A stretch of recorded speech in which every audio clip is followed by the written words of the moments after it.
เฮาเฮ็ดบุญเนี่ยเฮ็ดบุญให้เจ้าของได้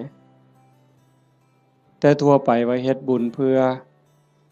อุทิศไปถึงพ่อแม่พี่น้องปู่ย่าตายายนั่นก็คือความหวังดีความปรารถนาดีที่เฮามีต่อกันแต่ว่าโดยความเป็นจริงนั้นเฮาเฮ็ดบุญให้เจ้าของซะก่อนคันมันเป็นไปตามคำสอนพระพุทธเจ้าบุญเกิดขึ้นมีขึ้นตามเหตุผลถ้าเฮ็ดถูกต้องทำถูกต้องตามคำสอนพระพุทธองค์บุญมันเกิดขึ้นมีขึ้นเฮาก็จังสิสามารถอุทิศไปถึงญาติที่ล่วงลับแม้แต่บางเทื่อเฮาอุทิศไปแล้วญาติผู้ล่วงลับก็บ่แน่ใจว่าสิได้นำเฮาหรือบ่ง่ายปานใดเด้เบิ่งดีๆโยมชีวิตเนี่ยเป็นของอัศจรรย์ชีวิตเป็นของมีค่าแต่ว่าเวลาของชีวิตมันน้อยเฮาอยู่ในโลกนี่สัวคู่สัวยามโลกบ่แม่นของเฮาเด้คันเฮาบ่เข้าใจในคำสอนของพระพุทธเจ้าบ่พิจารณาตามความเป็นจริงเฮาก็สิพากันหลงละเริงหลงในยศในตำแหน่งในฐานะความเป็นอยู่ว่าเจ้าของคักว่าเจ้าของประเสริฐดีกว่าเขาคักกว่าเขาอันนี้คือความบ่ฮู้ดอกคนบ่ได้คิดว่าอยากเป็นแต่ว่ากิเลสตัณหาอวิชชามันตัวเฮาก็เลยหลงไปตามมันในเมื่อวันเวลาผ่านไปคือว่ามาว่างั้นน่ะความแก่ก็เพิ่มขึ้นความเฒ่าเพิ่มขึ้นโรคภัยไข้เจ็บก็ใกล้มื้อใกล้เว้นความตายก็ใกล้เข้ามาเฮามาอาศัยโลกสัวคู่สัวยามบ่แม่นบ่อยู่อันถาวรโลกเป็นหม่องมาเยี่ยมมาพักคันคนมีปัญญาก็สิรู้จักสร้างน้ำทำบุญเก็บเกี่ยวสัมภารธรรมเก็บกรรมบุญกุศลเพื่อนำพาดวงจิตดวงใจเจ้าของให้มันไปดีกว่าเก่าให้มันไปดีไปงามเพราะว่าถ้าตราบใดเฮายังบ่ทันถึงมรรคผลนิพพานการเวียนว่ายตายเกิดมีแน่นอนโยมจงมั่นใจเด้บาปมีจริงบุญมีจริงชาติหน้าชาติก่อนมีจริงนรกก็มีจริงสวรรค์มีจริงเฮ็ดดีก็ย่อมได้รับผลดีจริงเฮ็ดชั่วก็ย่อมได้รับผลชั่วจริงผู้ที่มีสัมมาทิฏฐิเบื้องต้นจังสี่ก็จังสิพยายามบ่ให้วันเวลาชีวิตผ่านไปโดยเปล่าประโยชน์พยายามสิเอากำไรให้มันเป็นชีวิตที่มีกำไรเฮามาเยี่ยมมายามมีวันเวลาที่อาศัยอยู่ในโลกนี้บ่โดนก็ถือเอาประโยชน์ให้ได้หลายที่สุดเพราะว่าเมื่อสิ้นลมหายใจปั๊บทุกอย่างคืนสู่ธรรมชาติบ่ได้หยังจากแนวนอกจากว่าโลกเป็นสถานที่ที่เฮามาเยี่ยมมาเยือนมาพักชั่วคราวในขณะเดียวกันชีวิตส่วนที่เป็นร่างกายเนี่ยก็บ่แม่นของเฮาอีกเป็นของยืมชีวิตเป็นของยืมเฮายืมมาจากธรรมชาติยืมจากดินจากน้ำจากลมจากไฟก่อกำเนิดเกิดมาเป็นร่างกายหมดเวลาก็ต้องคืนให้เขาดินเอาคืนให้ดินน้ำคืนให้น้ำลมคืนให้ลมไฟคืนให้ไฟแต่ว่าชีวิตส่วนที่เป็นจิตใจจิตวิญญาณก็ต้องเดินทางต่อไปในวัฏสงสารไปไสล่ะ บ่ฮู้ไปสู่อบายก็ได้นรกเปรตอสุรกายสัตว์เดรัจฉานผู้ที่สร้างบุญไว้บ่พอคือว่ารักษาจิตไว้บ่ดีก็ย่อมลวงลงสู่อบายแต่หากผู้ใดตั้งโตอยู่ในความบ่ประมาทคือญาติโยมทั้งหลายนี้เป็นผู้บ่ประมาทในความบ่เฒ่าบ่แก่บ่เจ็บบ่ไข้คิดว่ากูบ่ตายง่ายดอกเฮาบ่คิดบ่ประมาทในความบ่เฒ่าบ่แก่บ่เจ็บบ่ป่วยแล้วก็บ่ประมาทในวันเวลาของชีวิตมันสร้างบุญสร้างกุศลเชื่อว่าบุญกุศลนั้นเป็นที่เพิงผู้ที่เดินทางสายศีลสายธรรมละบาปบำเพ็ญบุญมันคัดเกลาจิตใจขันมันต้องจากโลกนี้ไปต้องตายลงโอกาสสิไปสู่สุคติไปสู่สวรรค์ไปสู่พรหมมันก็มีสูงแม่นว่าสิกลับมาเกิดเป็นคนอีกถ้ามันบ่ทันถึงพระอริยเจ้าขั้นสูงสุดมันก็ต้องกลับมา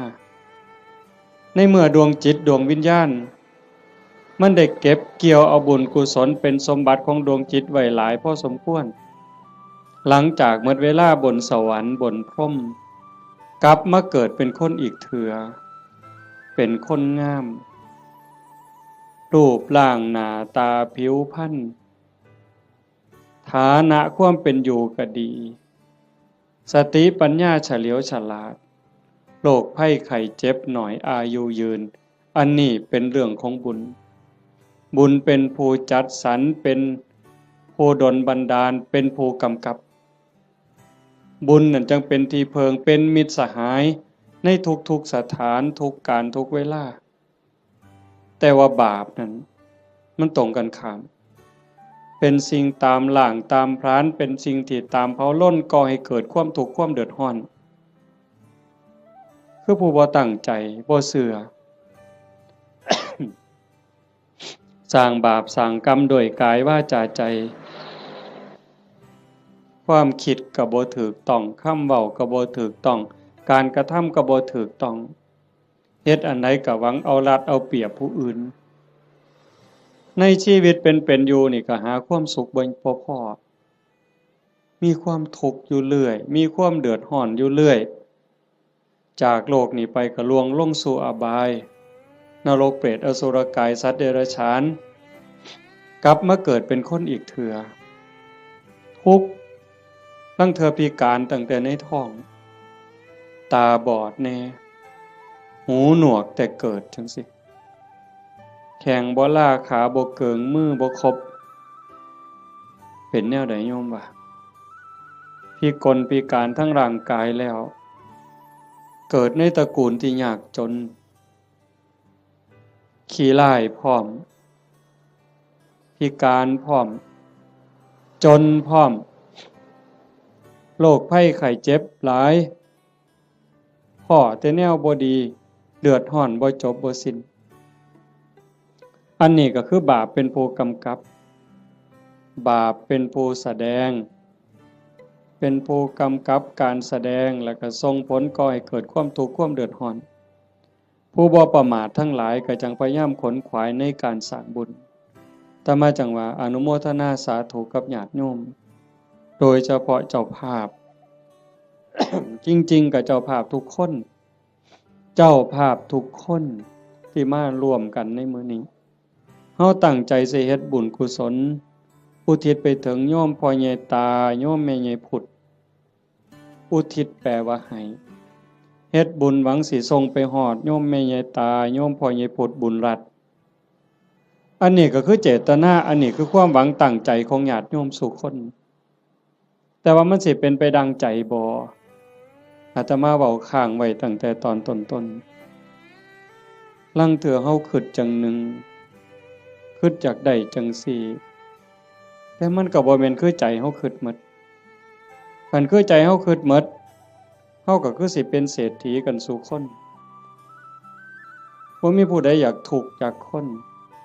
บ่มีผู้ใดอยากขี้ร้ายตั้งแต่เลขบ่ทันซื้อก็หวังว่าสิถูกอยู่บ่ บ่ต้องเว้าถึงซื้อแล้วเด้นี่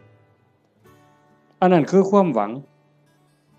ถูกเลข3ตัวก็บ่เอาสำเร็จผู้ลางคนนี่อยากถูกฮอดรางวัลที่1บุญซื้อลอตเตอรี่หั่นแต่มันเป็นคือคิดบ่ล่ะตั้งแต่ของอยู่ในโลกนี่เห็นกันอยู่เว้ากันอยู่มันก็ยังบ่แม่นอันนี้สิเฮ็ดบุญให้ผู้ตายนี่ห้วยไกลแห้งไกลความคิดชาโนดโสนีพราหมณ์นั่นเพิ่นเป็นคนเฮ็ดบุญอยู่บ่อยๆแล้วก็อุทิศบุญหาญาติไปกราบทูลถามพระพุทธเจ้า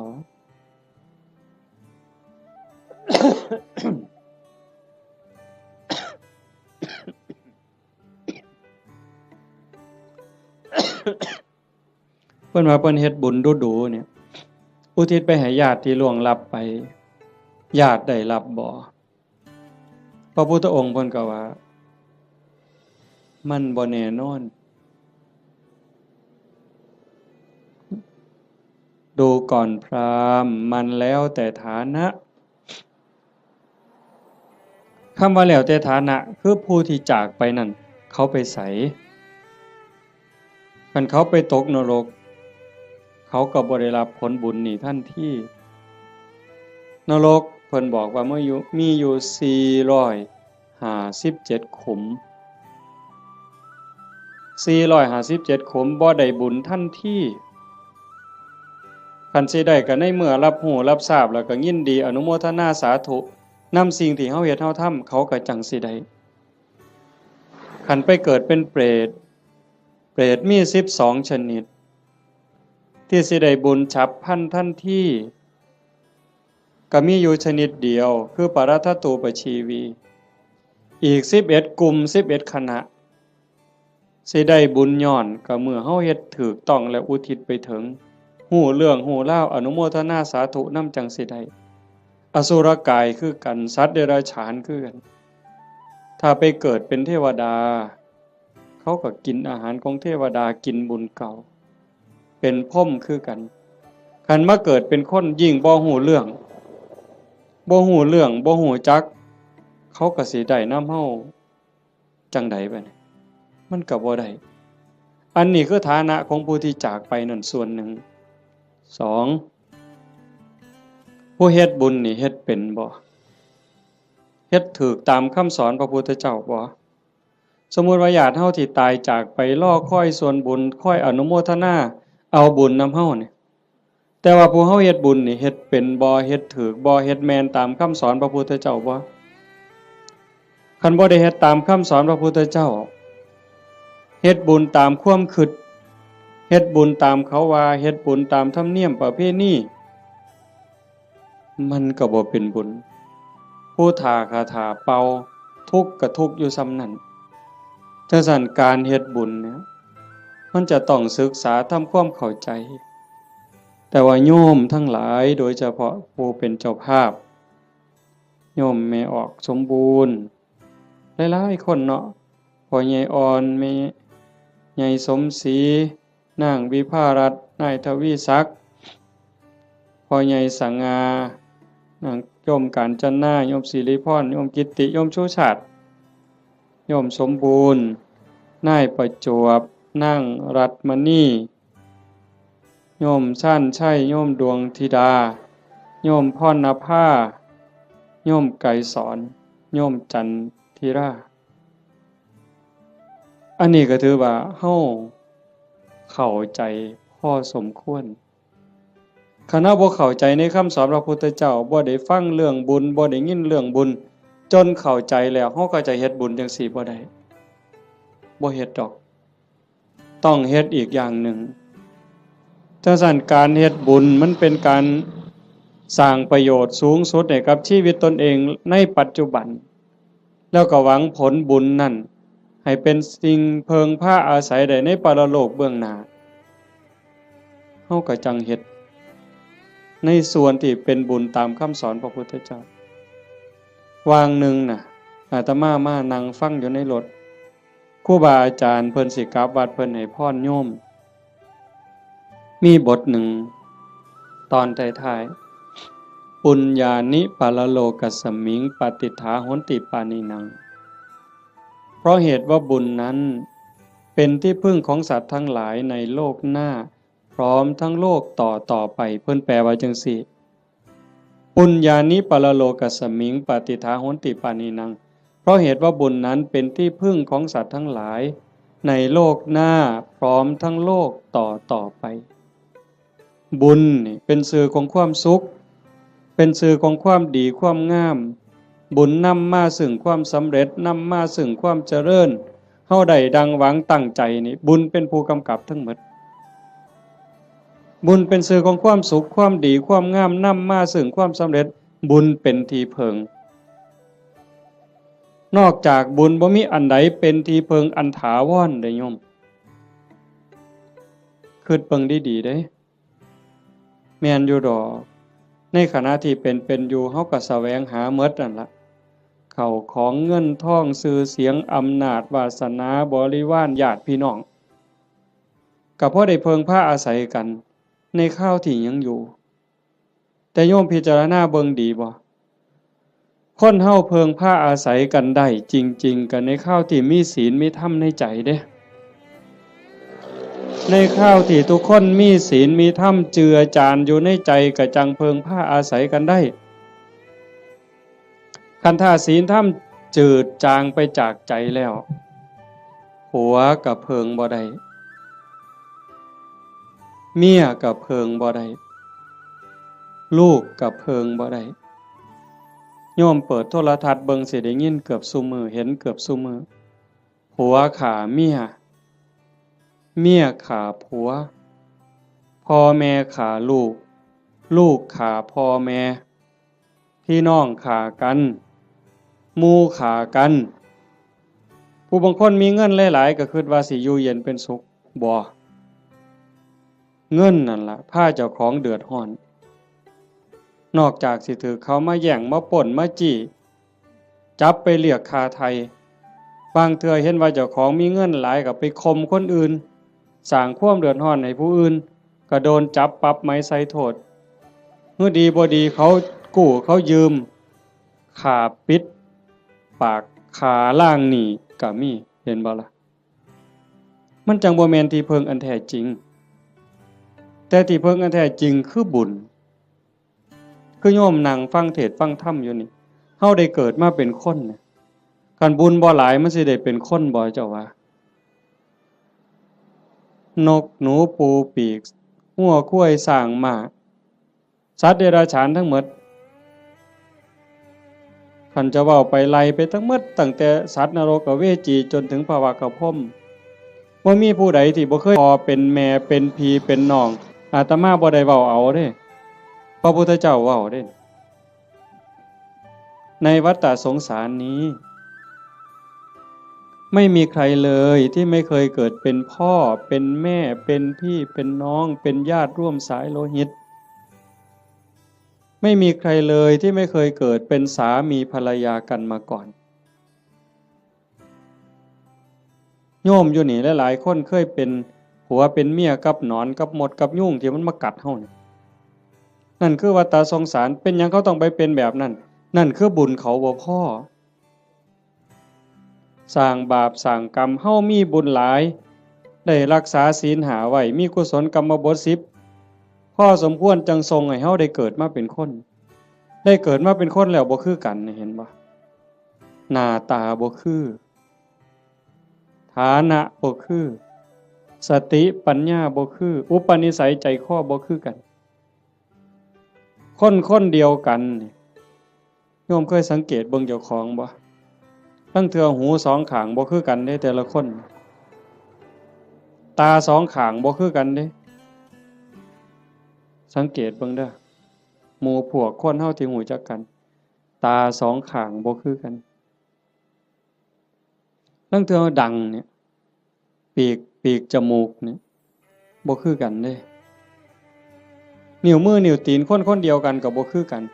มือข้างซ้ายเป็นจังหนึ่งข้างขวาเป็นจังหนึ่งเป็นหยังก็เป็นจังซั่นคันให้พระเจ้ามาออกแบบเอาคันว่าพระเจ้าเป็นผู้สร้างคันพระเจ้าเป็นผู้สร้างอาตมาว่าคนสิคือกันหลายเติบอยู่เด้เราสิขี้คร้านเฮ็ดแบบพิมพ์เนาะ ก็สิเฮ็ดพิมพ์มาคือรอพระพุทธรูปนี่เทเขามันก็สิคือกันหมดนะแต่มันบ่แม่นจังซั่นคนสิดีสิงามสิเฉลียวฉลาดสิโง่สิเป็นอะไรก็แล้วแต่ก็ขึ้นอยู่กับกรรมแปลว่าการกระท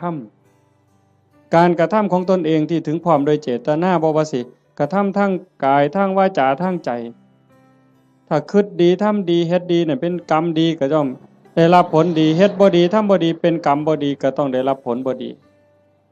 ในเมื่อมันเป็นจังซั่นพระพุทธเจ้าเพิ่นจึงบอกว่าบุญนั่นเป็นที่เพิงโยมทั้งหลายก็อยากได้บุญโยมไม่ออกผู้เป็นเจ้าภาพญาติโยมทุกคนมาร่วมฟังเทศน์ฟังธรรมมาร่วมบุญร่วมงานมาเพาะมาโม่นั่นก็คือเฮาอยากได้บุญแต่ว่าการเฮ็ดบุญนั่นเฮ็ดจังได๋มันจังสิได้หลายขึ้นกว่าเก่าปู่ย่าตายายเพิ่นบอกว่าเฮ็ดบุญกฐินมันได้บุญหลายโยมก็ตั้งอกตั้งใจอยากเฮ็ดบุญกฐินในชีวิตหนึ่งให้มันได้เป็นเจ้าภาพทอดกฐินมันสิได้บุญหลายอาตมาก็ว่าเป็นไปได้ถ้าเฮ็ดเป็นเด้ถ้าเฮ็ดบ่เป็นมันก็บ่เกิดบุญคำโบราณเพิ่นว่ามีกฐินบูดกฐินเน่ากฐินเศร้าหมองอีหยังเพิ่นว่าแต่คันเฮ็ดเป็นบัดมันก็งดงามเป็นที่เพิงพาอาศัยได้ในชีวิตนี้ในชีวิตหน้าบ่จบบ่สิ้นเพิ่นจังให้เฮาศึกษาทำความเข้าใจเรื่องบุญปุญญะเมวะโสสิกขยะอายตัตถังสุขินทริยังทานันจะสมจริยันจะเมตตาจิตตัญจะภาวเยเอเตธัมเมภาวยิตตวาตโยสุขังสมุทเยอภยาปัจฉังสุขังโลกังบันติโตอุปปัชชติถ้าบุคคลใดปรารถนาบุญอันเลิศพึงศึกษาทำความเข้าใจเรื่องบุญนั้นให้ดีๆจงเลือกทำบุญชนิดที่มีความสุขเป็นกำไรโยมฟังเข้าใจบ่เนี่ยถ้าบุคคลใดปรารถนาบุญอันเลิศจงศึกษาทำความเข้าใจเรื่องบุญนั้นให้ดีๆจงเลือกทำบุญชนิดที่มีความสุขเป็นกำไรคำว่าบุญอันเลิศคือบุญประเสริฐดีงามประเสริฐเลิศเลิศก็แสดงว่าต้องมีสิ่งที่ตรงกันข้ามนั่นคือบุญกระจอกบุญบ่พอสิได้ประโยชน์ไปเย้าก็เอิ้นว่าบุญคือกันอยู่บุญกระจอกเป็นบุญชนิดที่มีความทุกข์เป็นกำไรเป็นบุญนอกคำสอนพระพุทธเจ้าเป็นบุญคิดเอาเป็นบุญตามเขาว่าเอิ้นชื่อว่าบุญคือกันบุญแข่งเหือเห็นบ่เป็นบุญบ่อนใดล่ะหมู่เจ้าว่าบุญบั้งไฟจังสิเอาเป็นบุญบ่อนใดเอาเฮาก็เอิ้นว่าบุญอยู่เด้นี่บุญบั้งไฟตั้งแต่ไปเตรียมทานนี่ก็เท่าใดเครือกเวลาเท่าใดหมดเงินหมดทองเท่าใดผัวเมียผิดกันเท่าใดหมดให้หมดหน้าไปเท่าใดได้ปาลูกปาผัวปาเมียเท่าใดนั่นบ่บุญตายเท่าใดพิการเท่าใดนั่นคือบุญบ่นะนี่บุญตามเขาว่าบุญแข่งเหือคือกันนั่นคือบุญกระจอกอาจสิลงทุนเป็นล้านผู้ว่าราชการจังหวัดมาเป็นประธานเปิดพุ่นได้เฮ็ดบักอย่างใหญ่นี่นั่นคันระดับจังหวัดก็ยังแต่คักหลายกว่าเก่าดีบ่ดีก็ฆ่ากันตายในงานนั้นอันนั้นคือบุญกระจอกอาจสิลงทุนเป็น100 ล้านพันล้านก็ได้แต่บ่แม่นที่เพิงบ่ได้เป็นสมบัติของจิตของใจหยังเลยบุญตามเขาว่าบุญตามประเพณีอีกอย่างหนึ่งขันบุญในบ้านในชุมชนจังซี่แต่อาตมาเป็นเด็กน้อยคือบวชมาใหม่ๆก็ยังได้มีซุมื้อก็ยังเหลืออยู่แต่ก็น้อยลงในบางจุดพอเฮาเว้าดูชี้แจงดูอย่างว่าบ่มีเหล้าบ่มียาบ่เป็นบุญดอกบ่ขาหมูบ่ขางัวบ่ขาควายสู้กันกินนี่บ่เป็นบุญดอกบ่มีหมอร้องหมอลำบ่แม่นบุญดอกอันบุญจังซั่นเป็นบุญตามเขาว่าเป็นบุญกระจอกนอกพุทธศาสนาบุญชนิดนั้นมีความทุกข์เป็นกำไร มีความทุกข์เป็นกำไรมีความทุกข์เดือดร้อนตามมาบ่จบง่ายบ่สิ้นง่ายแถวตำบลดอนแรดเนี่ยอาตมากระเสือว่าโยมเคยเห็นพี่กายอาตมาเทศน์ทั้งฟังนั่นอันนั้นเพียงแต่มดหลายอยู่ด้วยกอตองหมอลำครูหมู่ฮ้อข้าวต้มมวยแม่นบ่มื้องั้นจังซี่นี่หมอลำ300,000ก็ว่าเอาบุญบักคักเด้เอาก็ได้ไปก็แล้วแต่ว่าบุญที่พระพุทธเจ้าสอนมันเป็นบุญชนิดที่มีความสุขเป็นกำไรอาจสิบ่ต้องลงทุนพอสลึงก็ได้บัดมันมีหยังแหน่บุญที่พระพุทธเจ้าสอนเป็นบุญในเขตพุทธศาสนาเป็นบุญสงบเย็นแล้วก็มีความสุขเป็นกำไรทานันจะท่านคือการให้การแบ่งการปันโยมให้ออกสมบูรณ์ต้อนรับพี่ในป่าพ่อลุงน่ะบ่าวน่ะสาวลูกเต่าเล่าหลานมาเพาะมะโม่บุญตั้งแต่น้ำเป่าๆน้ำดื่มธรรมดาแก้วหนึ่งต้อนรับกันโยมไม่ออกสมบูรณ์ก็สบายใจเห็นบ่ไหว้กันต้อนรับกันทักทายปราศัยเว้ากันดีๆซ้ำนี่ก็เป็นบุญบุญคือความสุขฟังให้ดีนี่บุญคือความสุขความอิ่มใจความเบิกบานใจแล้วบุญนั้นไม่มีโทษบ่แม่นมวนซื่อๆเด้ต้องบ่มีโทษบ่มีภัยนำในโลกนี้ในโลกหน้าเก็บดอกไม้นะมาแต่ข้างหัวใส่พานยกใส่หัวบูชาพระรัตนตรัยความอิ่มใจก็เกิดนั่นบ่ต้องเสียหยังหลายยิ่งคือตอนเพลเฮาได้ถวายเพลยกสำรับกับเขาถวายครูบาอาจารย์ได้ไหว้พระได้รับศีลคันเข้าใจตั้งใจดีๆเกิดความสุขเกิดความอิ่มใจตรงนี้คันญาติพี่น้องเพิ่นอยู่ในฐานะที่สิได้เพิ่นก็ได้คันเฮาเฮ็ดถูกเฮ็ดแม่นนี่เพิ่นต้องได้คันเฮ็ดบ่ถูกบ่แม่นหมด100ล้านพันล้านก็บ่เป็นบุญบ่ได้นำจังว่าทานันจะท่านคือการให้การแบ่งการปันตั้งแต่อามิสทานวัตถุทานข้าวน้ำสามปลาโภชนาอาหารปัจจัย4ทั้งหมดที่เฮาถวายกับหมู่สงฆ์ก็แล้วแต่อันนี้มันเกิดความสุขขันยิ่งธรรมทานให้ความรู้ให้ความเข้าใจที่ถูกต้องให้คำแนะนำที่เป็นประโยชน์ในการดำรงชีวิตที่เป็นศีลเป็นธรรมเป็นไปเพื่อความถูกต้องดีงามอันนั้นเป็นธรรมทานอานิสงส์ก็ยิ่งใหญ่กว่าเก่าบัดคันเลยไปฮอดอภัยทานล่ะให้อภัยญาติโยมเคยเป็นอยู่บ่เฮาเครียดให้คนเครียดให้หมู่ก็ตามให้เอื้อยให้อ้ายก็ตามให้พี่ให้น้องก็ตามให้ลูกให้หลานคือให้ลูกไผลูกเขยเฮาเครียดเฮาขมกักไว้ในใจนี่มันทุกข์มันอุกมันอังแต่คันเฮารู้จักให้อภัยปั๊บอโหสิปั๊บมันก็คือกับบงหนองบงเสียนเคยตำมือตำตีนตำแข้งตำขาก็เอาซ้ำมือนี่ล่ะไปเสียนไม้ไผ่น้ำขอบเตียงขอบหยังมันเตรียมตำมือเข้ามานี่มันก็บ่พอล้มพอตายแต่มันนั่นเดียดอยู่เรื่อยบัดเฮาตัดสินใจบงออกเคลียร์เอาหนามนั่นออกเอาเสียนนั่นออกปั๊บโล่งการให้อภัยก็เป็นจังซั่นฝีจังสิโยมเคยเป็นฝีบ่แต่ต่อมาเป็นเด็กน้อยฝีอยู่ก้นอยู่กับโพกโยมไม่ออกเพิ่นกีบักเขียบแหงกับเปลือกบักงิ้วกีจนมันใหม่ดำๆเอามาผสมกับปูนเคี่ยวหมากเอามาแปะมันดูดจูดปวดแต่มันคือยับออกปืดบ่โดนหัวฝีหลุดปกออกมา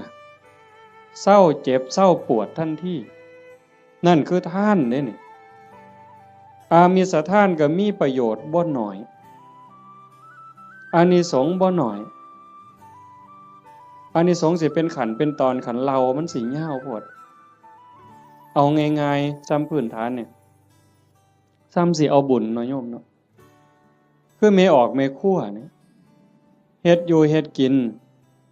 คือมาจังซี่ล่ะโจมปลาเขาพระน้ำสู้กันกินแล้วบัดกินแล้วสิเอาถ้วยเอาซ้ำไปล้างคันแม่ครัวเข้าใจจักน้อยสิเอาบุญเนี่ยเศษอาหารนี่เคลียร์ลงขยะแล้วมีแต่คราบไขมันคราบน้ำแกงเอียงต่างๆที่มันติดอยู่กับถ้วยกับจานแม่ครัวเอาน้ำเทใส่แล้วก็มือลูบในแก้วในถ้วยในจานนั่นแล้วก็คิดในใจก่อนสิเทน้ำลงดินโอ้ยน้ำเศษอาหารรสชาติอาหารติดอยู่กับน้ำนี่เทลงไปในดินให้สัตว์อาศัยในดินมันได้กินเด้อพวกขี้ไก่ดักไก่เดือนไก่มันได้กินแล้วไก่มันอยู่ดีมีแห้งสุขกายสุขใจเด้อแล้วเทลงไปปุ๊บซ้ำนั่นพระพุทธเจ้าว่าเป็นบุญที่นับประมาณไม่ได้แค่นี้เด้อโยมเพราะท่านได้เป็นหยังย้อนได้นี่เป็นบุญหลายจนนับประมาณบ่ได้ซ้ำเฮานับบ่ได้แล้วว่าฝนตกเนี่ยมันจักเม็ดแม่น้ำมูลแม่น้ำโขงแม่น้ำเจ้าพระยาหรือน้ำในทะเลเฮานับบ่ได้ว่ามันจักซ่อนจักแก้วจักขวดจักลิตรจักแองจักโองเฮาบ่สามารถจะนับได้เพียงแค่เฮาเทน้ำล้างถ้วยล้างจานลงในดินแต่เจตนาให้พวกเชื้อโรคพวกขี้ไก่เดือนให้มันได้กินซ้ำนี่ก็บุญมหาศาลพระพุทธเจ้าเพิ่นก็ยังไล่ขึ้นมาจากสัตว์เดรัจฉานร้อยเทื่อพันเทื่อก็บ่สู้ให้คนขี้เมาคนบ่มีศีลบ่มีธรรมตีหัวหมาด่าแม่คนคันให้พวกนี้เทื่อเดียวก็ได้หลายกว่าให้สัตว์เดรัจฉานร้อยเทื่อพันเทื่อให้คนบ่มีศีลบ่มีธรรมจังสันร้อยเทื่อพันเทื่อก็บ่ได้บุญหลายเท่าให้โยมผู้มีศีลหาเทื่อเดียวเพราะว่าคนมีศีลมีธรรมมันสิเฮ็ดโลกนี่สงบร่มเย็นแล้วก็เป็นประโยชน์นำกันอีกให้คนผู้มีศีลหาร้อยเทื่อพันเทื่อก็บ่ได้บุญหลายเท่าให้ผู้มีศีลแปดพอใหญ่ไม่ใหญ่เฮาไปจำศีลอยู่วัดในมื้อวันพระวันศีลหรือมีงานปฏิบัติธรรมไปนุ่งขาวห่มขาวนั่นล่ะเป็นเนื้อหน้าบุญผู้ศีลหาบริสุทธิ์ร้อยเทื่อพันเทื่อก็บ่ได้บุญหลายเท่าให้ผู้มีศีลแปดเทื่อเดียวให้ผู้มีศีลแปดร้อยเทื่อพันเทื่อก็บ่ได้บุญหลายเท่ากับให้เน้นน้อยผู้เดียวได้บัดเน้นน้อยศีล10เด้ให้เน้นน้อยศีล10ร้อยเทื่อพันเทื่อก็บ่ได้บุญหลายเท่ากับให้พระภิกษุศีล227เทื่อเดียวให้ผู้พระภิกษุเนี่ยศีล227ร้อยเทื่อพันเทื่อก็บ่เกิดบุญหลายเท่ากับให้นักบวชนอกศาสนาที่เขาฝึกฝนอบรมบ่มจิตบ่มใจจนคมราคะความรู้สึกระหว่างเพศขาดสะบั้นลงแล้วไล่ขึ้นมาอีกเป็นเก่าชั้น10ชั้นพุ่นบ่ไล่ดอกจนฮอดพระพุทธเจ้าจนฮอดสงฆ์ที่มีพระพุทธเจ้าเป็นประธานอานิสงส์ก็หลายขึ้นให้กับคณะสงฆ์ที่มีพระพุทธเจ้าเป็นประธานร้อยเทื่อพันเทื่อก็บ่ได้บุญหลายเท่ากับสร้างวิหารกันแดดกันฝนกันลมสร้างวิหารร้อยหลังพันหลังก็บ่ได้บุญหลายเท่ากับให้ธรรมะเห็นบ่บัดนี้ตัวนี้บ่เสียหยังแล้วเด้บัดบ่สู้ให้ธรรมะเป็นท่านในความรู้ให้ความเข้าใจอย่างว่าให้ธรรมะเป็นท่านก็ได้บุญได้กุศลมาอยู่ได้บุญได้เกิดความร่ำรวยได้เกิดความงามความดีแต่ว่าบางเทื่อมันก็ยังแบกศาลานั่นกูก็สร้างกุฏินี่ก็สร้างโบสถ์ก็สร้างกฐินก็เฮ็ดซุปีคันบ่มีกูนี่บ่ว่าทีเดียวเลยบัดนี้เป็นจังได๋บัดดีบ่หลวงพ่ออย่าเว้ายากเด้บ่เฮ็ดกฐินให้เด้เป็นจังได๋บัดบ่มาก็ได้เด้วัดนี่นั่นครูพระแล้วนั่นเพิ่นว่าเพิ่นคักซั่นเด้จังต้องมาที่อภัยทานรู้จักให้ธรรมะรู้จักให้อภัยคือจิตทำจิตให้ว่างทำจิตให้เป็นอิสระผลมันก็มีอานิสงส์ต่างกันหลายขึ้นสูงขึ้นอันนี้คือทานได้อันที่1ทานันจะสมจริยันจะบุญชนิดที่มีความสุขเป็นกำไรสม่ำเสมอควบคุมอากับกิริยาคำปากคำเว้าให้เป็นไปโดยสงบเสงี่ยมอันนั้นคือศีล สำรวมวาจาใจให้เรียบร้อยศีลนี่จังมีอานิสงส์หลายเพราะว่าของมาท่านลักมากก็ได้โกงมากก็ได้ปล้นมากก็ได้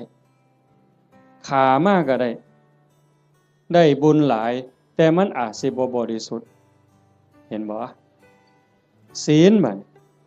เป็นอุบายออกจากการเบียดเบียนตนเองก็บ่เดือดร้อนคันมีศีลเด้คนอื่นก็บ่เดือดร้อนเป็นหยังโยมก็เข้าใจอยู่ศีล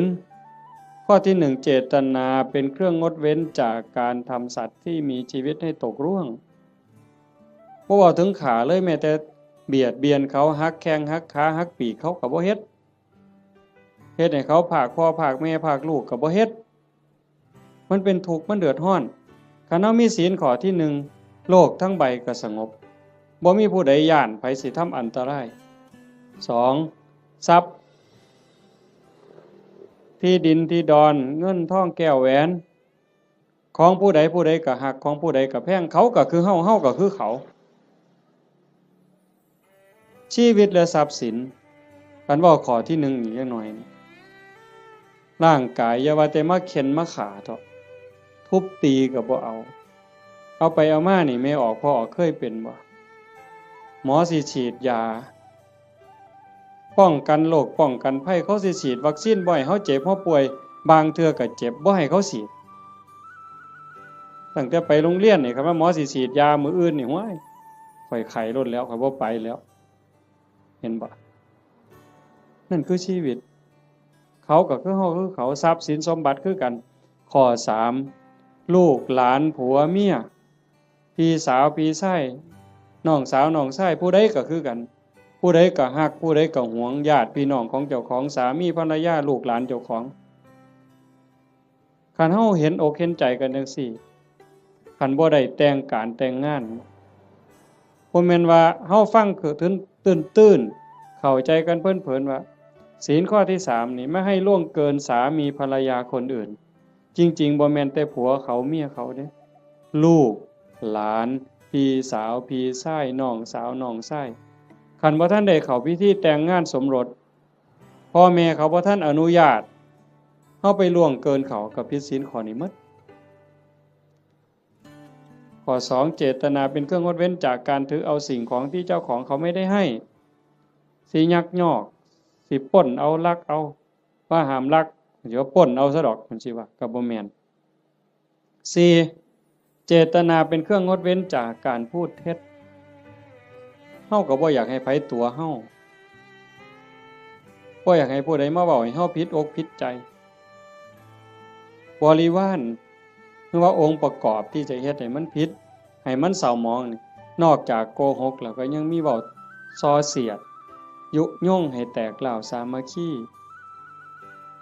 ยุให้ผู้นั้นผิดกับผู้นี้เว้าเพ้อเจ้อไร้สาระหาแก่นสารบ่ได้เว้าคำหยาบคำห้ายคำด่าที่ฟังแล้วเฮ็ดให้ทุกข์ใจเจ็บใจอันนี้ก็ต้องงดเว้นอันนี้เป็นศีลเนี่ยเจตนาเป็นเครื่องงดเว้นจากการดื่มเสพเครื่องดองของเมาเฮาก็สิคิดว่าแต่บ่กินเหล้าอย่างเดียวบ่ให้กินเหล้ายาม่าสูบได้บ่กัญชาเฮโรอีนได้บ่จริงๆเพิ่นมีทั้งสุราทั้งเมลัยทั้งของเมาต่างๆคันเฮาไปเสพไปสูบทั้งอมทั้งดมทั้งเคี้ยวเฮ็ดให้ขาดสติสัมปชัญญะบางเทื่อเป็นบ้าอย่างมันคั่งยาบ้าจับแม่เจ้าของปาดคอพ่อเจ้าของปาดคอมันดีบ่ใดบัดคันเฮาเฮ็ดได้จังซี่มันก็เป็นเครื่องคุ้มครองบ่เบียดเบียนตนเองบ่เบียดเบียนผู้อื่นความเดือดร้อนก็บ่ต้องเกิดขึ้นในโลกในสังคมอันนี้คือบุญชนิดที่มีความสุขเป็นกำไรที่พุทธเจ้าเพิ่นสอนข้อที่2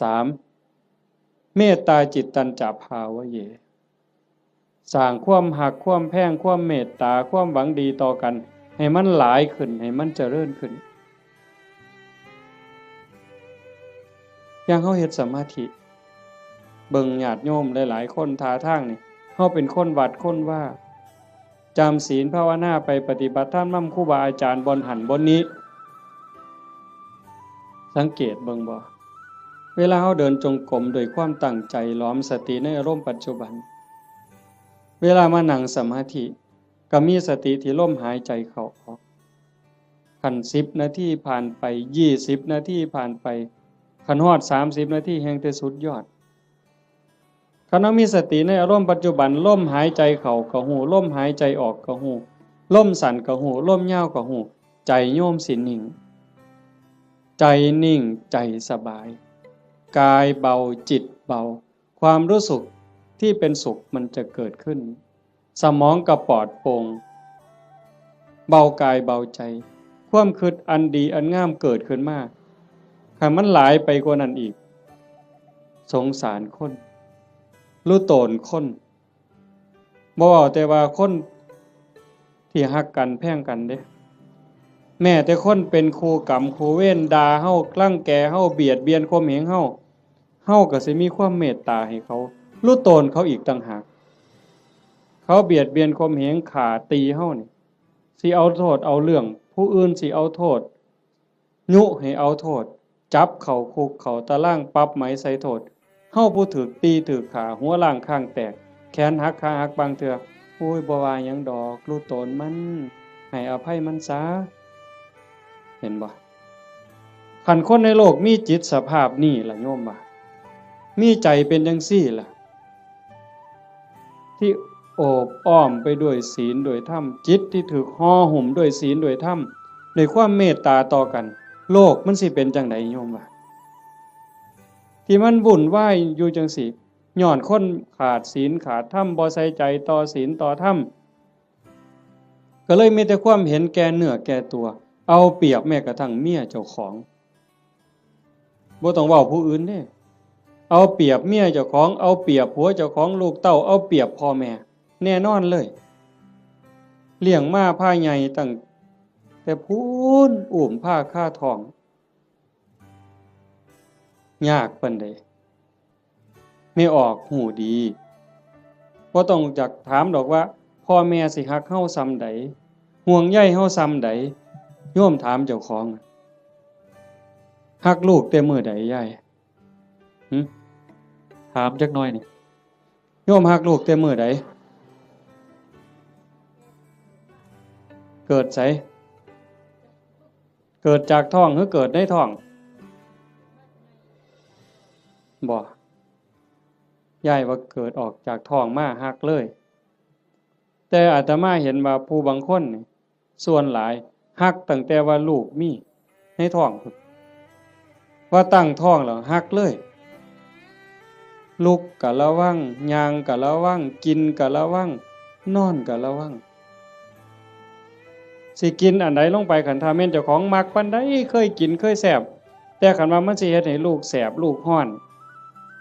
หยุดนั่นคือความฮักเด้ฮักตั้งแต่ว่าลูกอยู่ในท้อง9เดือน10เดือนคลอดมาก็เกือบล้มเกือบตายเชื่อว่าทุกคนนี่มือออกลูกนี่บ่มีผู้ใดม่วนปานใดดอกเทิงห้องเทิงไห้จมให้ผัวซ้ำผู้บางคนเครียดให้ลูกบ่สร้างลูกบ่ว่าฮักตั้งแต่คาท้องบ่ฮู้ซ้ำว่าลูกในท้องนี่มันสิเป็นผู้หญิงหรือเป็นผู้ชายสิพิการบ่สมบูรณ์บ่สิขี้ร้ายหรือสิงามสิเกิดมาทำร้ายเจ้าของบ่สิเป็นคนดีหรือเป็นคนชั่วบ่เกี่ยวกันบ่สนใจเลยฮักอย่างเดียวบัดลูกเกิดมาแล้วเลี้ยงมาลำบากปานใดหมดข้าวจักเหล้าตัวสิใหญ่แต่ละคนหมดเสื้อผ้าจักผืนหมดเงินจักแสนแต่งการแต่งงานให้แล้วบ่เฮ็ดเฮือนเฮ็ดซ่านให้อีกแล้วบ่มีทางออกลูกมาก็มาให้แม่เลี้ยงพ่อเลี้ยงคือเก่าพูดไปหาซื้อขนมกินอยู่กรุงเทพพอหลานมาให้ยายเลี้ยงแทนที่สิได้ลงวัดลงว่าจังหันจังเพี้ยนบ่ค่าหลานยายบางคนก็พะโล้เด้เอาแต่หลานมาอ้างยากแทนที่สิได้เข้าวัดเข้าว่าเตรียมตัวตายเอาบุญให้หลายๆบ่เอาหลานมาอ้างขี้คร้านไปวัดเงินเดือน500ก็ซื้อขนมจนเกลี้ยงบ่ได้ ว่าเลี้ยงหลานใหญ่แล้วก็สิไข่ดอกเพิ่นหลานใหญ่มันละออกเลนมาอีกตายเจ้าเสร็จอีกคือเก่าไปบ่รอดเพิ่นว่าเฮ็ดจังไดบัดนี้สิมาวัดตอนมาอยู่ข้างกำแพงบ่เมื่อเลยมาเทื่อเดียวอยู่เลยเด้อบัดนี้ฮู้แม่นแนวซั่นบ่เห็นบ่คันเฮาได้พิจารณาอีหลีอีหลอนี่จากทานมาสู่ศีลมาสู่ภาวนาความเมตตาหวังดีต่อกันมันสิเกิดจริงๆการสร้างบุญการเฮ็ดบุญมันมีรายละเอียดหลายโยมตั้งแต่การให้ทานซื่อๆนี่ทานอย่างเดียวนี่น้ำขวดเดียวข้าวปั้นเดียวผักเส้นเดียวก็ตามบุญต่างกันอยู่ที่เจตนาคันให้ด้วยความศรัทธาเชื่อในคำสอนของพระพุทธเจ้าบาปมีบุญมีชาติหน้าชาติก่อนมีเชื่อมั่นใจจังซั่นเนี่ยเวลาผลบุญมันออกมาออกผลเฮาสิเป็นคนรวยพร้อมงามพร้อมปัจจุบันก็จิตใจร่ำรวยบุญกิริยามารยาทก็งดงามงามภายนอกงามภายในงามภายในทรงไปสู่ภายนอกเกิดชาติใหม่พบใหม่งามพร้อมรวยพร้อมนี่กันในท่านโดยศรัทธาแปลว่าเชื่อใจหมั่นใจไว้ใจว่างใจ2ให้ท่านด้วยความเคารพในวัตถุท่านเคารพในผู้รับท่าน อาตมาบอกข้างไปตอนต้นมันแล้วแต่ฐานะที่ชาโนโสนิพามถามพระพุทธเจ้ามันแล้วแต่ฐานะมันมีหลายระบบอีกหลายเหลี่ยมอีกผู้รับท่านน่ะมีศีลมีธรรมบ่อย่างคือทอดกฐินนี่ครูบาอาจารย์เพิ่นมีศีลมีธรรมได้ฝึกฝนได้อบรมมื้ออื่นเวลาพ่อใหญ่พาไปกล่าวกฐินฮือย่ายผู้เป็นเจ้าภาพอุ้มผ้ากฐินถวายเนี่ยมื้อนั้นอาตมาไปเห็นอยู่วัดหนึ่งเพิ่นนิมนต์ไปรับนำเพิ่นเขียนคำถวายให้เจ้าภาพนี่อุ้มผ้าไตรจีวรตั้งนะโมแล้วก็พาหมู่ว่าอิมังพันเตกฐินะจีวรทุตสังอาตมาก็เหลียวเบิ่งหน้าเจ้าภาพก็คิดเบิ่งใจเจ้าภาพคิดเบิ่งใจญาติโยมอีกหลายๆคนโยมว่าเป็นตาอ่อนซ่อนบ่ในชีวิตหนึ่งเฮาได้อุ้มผ้าไตรจีวรกล่าวถวายสังฆทานถวายผ้ากฐินว่าเป็นบุญใหญ่เป็นบุญสุดยอดมันสิเป็นความภูมิใจสิเป็นบุญปานใดโยมว่าคิดเบิ่งเด้อยายชีวิตหนึ่งนี่เฮาให้ได้เฮ็ดคันบ่ได้เฮ็ดกองใหญ่เป็นเรื่องเป็นราวคือเพิ่นกลับไปห่วมเพิ่นเฮ็ดได้อันนี้คือสิ่งที่ได้เด้บุญเนี่ยติดตามไปในโลกนี้โลกหน้าหน้าที่ไผได้เฮามาอาศัยโลกชั่วคราวบ่แม่นของเจ้าของดินนี่สิว่าของเฮาซั่นบ่หน้านี่สิว่าซื้อเจ้าของในโฉนดสิภูมิใจซั่นบ่มันสิภูมิใจจักมื้อจักหน่อยเขาก็เปลี่ยนเป็นชื่อผู้อื่นเฮ้ยอยู่ในทะเบียนบ้านมันจะสิสถานะเจ้าบ้านนี่ชื่อขึ้นก้อนหมู่นั่นสถานะเจ้าบ้านน่ะจะร้องตายบางทีพอ24ชั่วโมงยังเขามาทับตาแดงใส่ปรับหล่นตายว่าซั่นว่าเจ้าบ้านเจ้าบ่ต้องไปไสเด้อเจ้าอยู่หั่นเด้คันแม่นเจ้าบ้านอีหลีนั่นต้องเป็นเจ้าของอยู่ตลอดมันบ่แม่นหน้าก็บ่ได้สวนก็บ่ได้รถก็บ่ได้บ่ได้หยังจักอย่างแนวใดคือบุญนี่แนวใดเพิ่นจังว่าต้องทำความเข้าใจอีหยังให้มันหลายๆท่านก็เฮาให้ด้วยความศรัทธาให้ด้วยความเคารพในผู้รับท่านครูบาอาจารย์เป็นผู้มีศีลมีธรรมผู้รับท่านเป็นหมู่สงฆ์เฮาถวายเขาสงฆ์เจ้าของเองก็เป็นผู้บริสุทธิ์ย้อนหยังสะอาดย้อนหยังย้อนศีลก่อนสิทำบุญให้ท่านถวายต่างๆเพิ่นจังให้เฮาสามารถทานศีลนั่นคือชำระความเศร้าหมองในใจคันเฮาไปฆ่าสัตว์มามันก็เศร้าไปลักเขามาก็เศร้าไปนอกอกนอกใจสามีไปล่วงเกินผู้อื่นมามันก็เศร้าหมองเอาน้ำมาอาบหมดน้ำทะเลมันก็บ่สะอาดใจบ่สะอาดดอกไปตัวเข้ามาไปดื่มเสพเครื่องดองของเมามาสิใส่ผงซักฟอกอันใดสบู่อันใดล้างออกมันก็บ่สะอาดแต่ขันสามารถทานศีลปั๊บปานาติปาตาทินากาเมมุสาสุราปั๊บพระสงฆ์เพิ่นสรุปศีลให้ปั๊บสำบายใจล้างความหม่นหมองความเศร้าหมองในใจนั่นออกมา นั่นเป็นผู้บริสุทธิ์นี่เด้มันสิเกิดพละอานิสงส์หลายมันแล้วแต่ฐานะสิเกิดบุญจังไดนี่หนึ่งผู้ให้บริสุทธิ์สองวัตถุที่มาทำบุญก็บริสุทธิ์สามผู้รับก็บริสุทธิ์ผ่ากฐินมาทอดกฐินนี่มันสิบริสุทธิ์บ่เป็นกฐินเนากฐินบูดกฐินเศร้าหมองบ่ผ่านั่นบ่ได้ลักไผมาบ่ได้ยืมไผมาเป็นของที่เกิดด้วยหยาดเหงื่อแรงงานด้วยความบริสุทธิ์ผ่าเก่าก็ได้ย่ายผ่าเก่าก็ได้กลางเก่ากลางใหม่ก็ได้ผ่าใหม่ก็ได้ผ่าบางสุกุลก็ได้ไปเก็บมาจากกองขยะผุ่นก็เป็นกฐินได้ไปเก็บมาจากกองขยะสีกได้เธอค่ะท่อนละซ้ำฝ่ามือทำศอกซ้ำแขนมาหยิบต่อกันเฮ็ดผ้าสบงได้ผืนหนึ่งเก่าๆก็ได้แต่ว่าเป็นกรรมสิทธิ์โดยชอบธรรมโดยความถูกธรรมนั่นคือวัตถุท่านที่บริสุทธิ์บุญกุศลมหาศาลแล้วก็ประกอบกับเจตนาอีกก่อนให้นี่มีศรัทธาบ่ตั้งใจไว้ดีบ่คันมีความศรัทธามีความเหลื่อมใสของนั้นแม้นมันสิน้อยสิราคาหลายปานใดพักเครื่องเส้นแต่ก่อนให้มีความศรัทธามีความตั้งใจสักกจังทานังเทติให้ท่านด้วยความเคารพด้วยความศรัทธาเนี่ยของนั้นมันสิมีค่ามีราคาหน่อยเฮาตั้งอกตั้งใจถวายพระพุทธเจ้าว่าบุญบ่น้อยของได้มาด้วยความชอบธรรมได้มาแล้วโดยธรรมเป็นของบริสุทธิ์ก่อนให้ก็มีศรัทธามีความเหลื่อมใส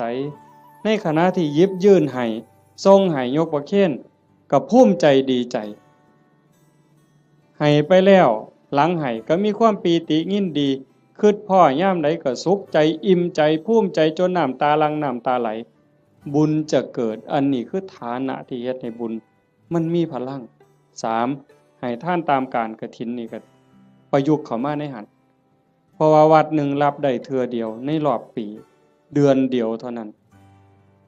คันมือร้อยกระทงไปแล้วสิมีเงินแบ่งพันนี่เต็มปะล่ำนี่ก็ทอดกฐินบ่ได้หมดโอกาสเห็นบ่มันถือการถือเวลาคันผู้ใดให้ท่านตามการตามเวลาเพิ่นบอกว่าเมื่อบุญมันออกหมากออกผลเต็มที่แล้วตกทุกข์ได้ยากลำบากลำบนบ่อนใดอยู่ไสก็ตามสิมีคนซอยเหลือแม่นเว้ากันบ่ฮู้เรื่องก็สิมีคนซอย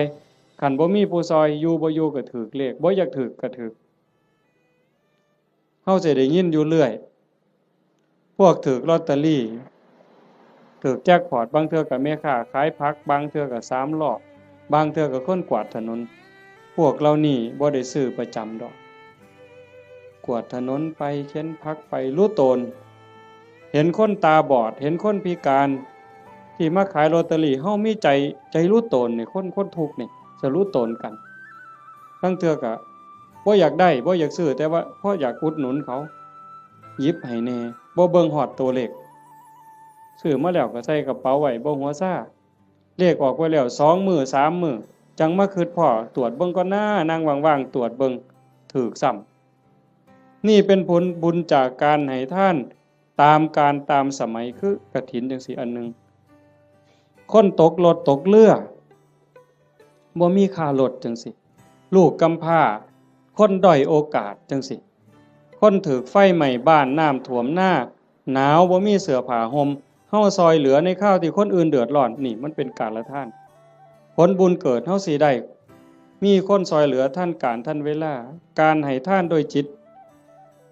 โดยความเคารพที่ว่ามาวังหันข้อที่2ขามมานิดนึงเคารพในผู้รับทาน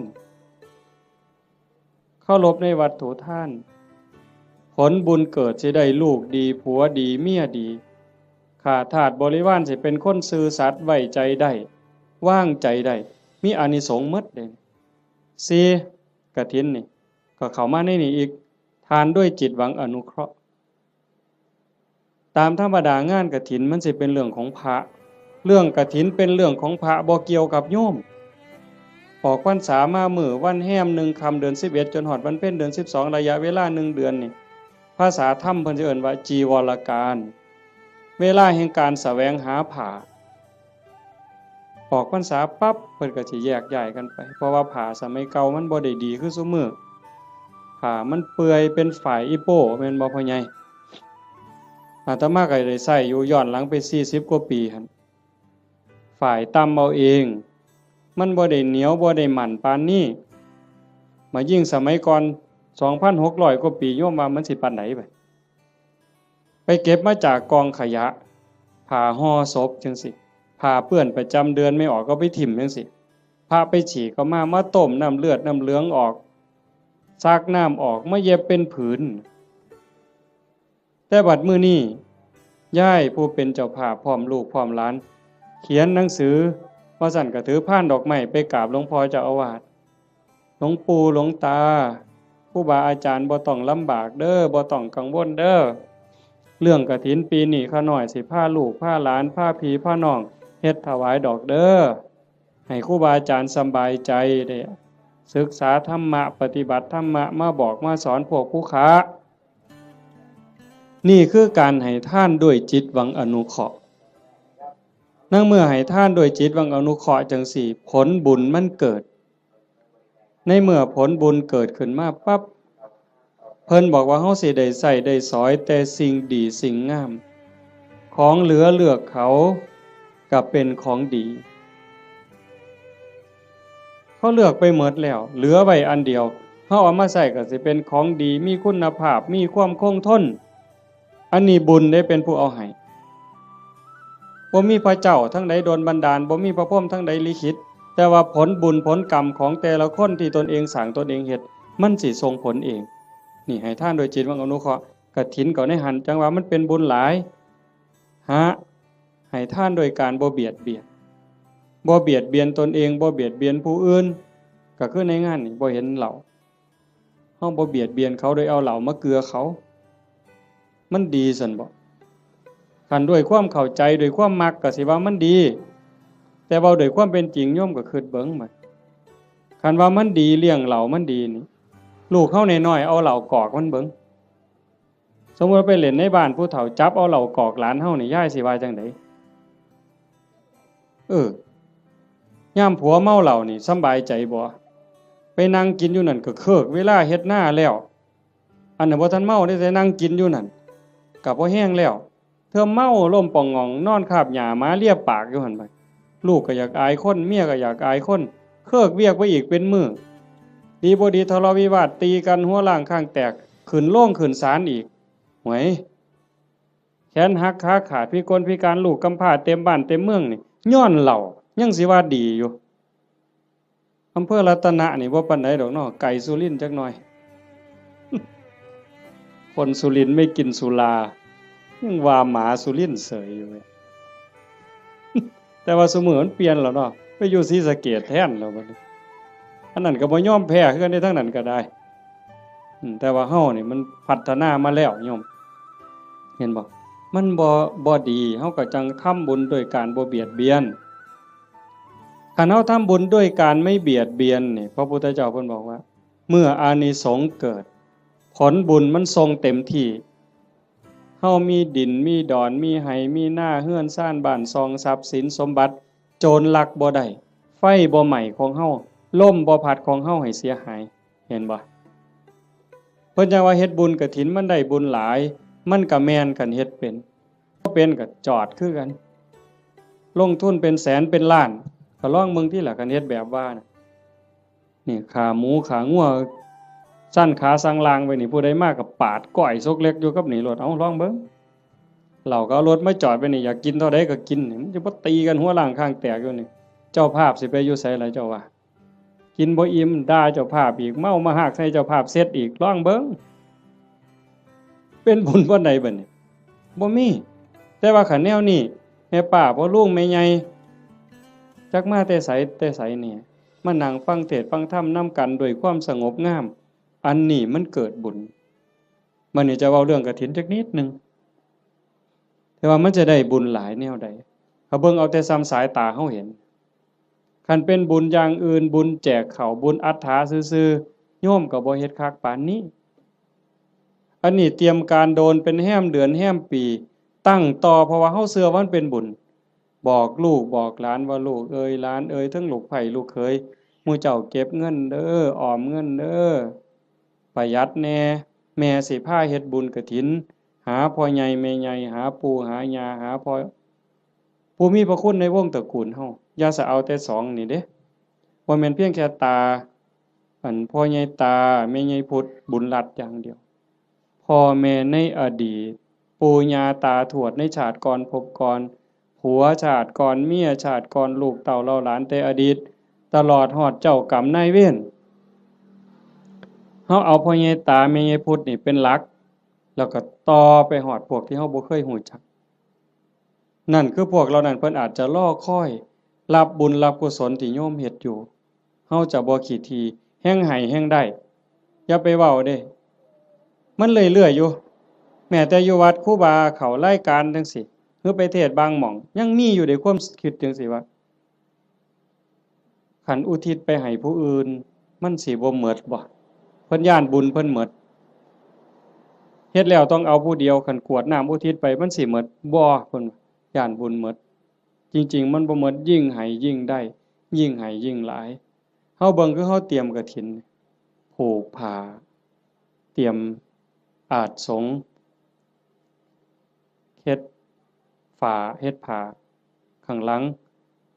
เฮ็ดสายลุงหาบักกล้วยบักอ้อยบักพร้าวตั้งอีหยังขึ้นมาไม่กวดหามากกกล้วยกกอ้อยหามากองกฐินนี่มันยิ่งใหญ่ความตั้งอกตั้งใจจังซี่มันก็ก่อให้เกิดบุญพอเฮาเฮ็ดด้วยศรัทธาเฮ็ดด้วยความเคารพเฮ็ดด้วยความตั้งใจนี่อานิสงส์มันหลายแล้วก็อีกอย่างหนึ่งหลังจากเฮานอกจากเฮาจะเฮ็ดด้วยความตั้งอกตั้งใจด้วยความศรัทธาแล้วประโยชน์มันเกิดกับพระพอประโยชน์เกิดกับพระที่เอิ้นว่าอานิสงส์เกิดกับพระแล้วมันก็ยังย้อนมาใส่โยมแม้แต่เฮาบ่เฮ็ดจังซี่อ่าอานิสงส์ที่มันเกิดจากการเป็นคนดีมีศีลมีธรรมที่เฮาเฮ็ดอยู่ประจำพระพุทธองค์เพิ่นก็บอกว่ามันมีอยู่4อย่างอันนั้นคือสากลสิใส่บาตรหน้าบ้านหน้าเรือนซอยเหลืองานสาธารณะจังซี่งานวัดงานโรงเรียนงานตำรวจงานอนามัยเฮาไปซอยด้วยความตั้งใจด้วยความจริงใจเพิ่นว่า1ชื่อเสียงอันดีฟุ้งขจรไปไกลก็แม่นอีหลีคันโยมเป็นคนดีมีจิตใจเอื้อเฟื้อต่อโลกต่อสังคม1ชื่อเสียงอันดีฟุ้งขจรไปไกล2คนดีย่อมคบหาดีดูดดีชั่วดูดชั่วพวกเล่นไพ่มันก็บ่ได้มาติดประกาศผู้ใหญ่บ้านบ่ได้ประกาศเอิ้นเด้มื้อนี้เด้อผู้ใดสิไปเล่นไพ่ไปส่งนั่นเด้อ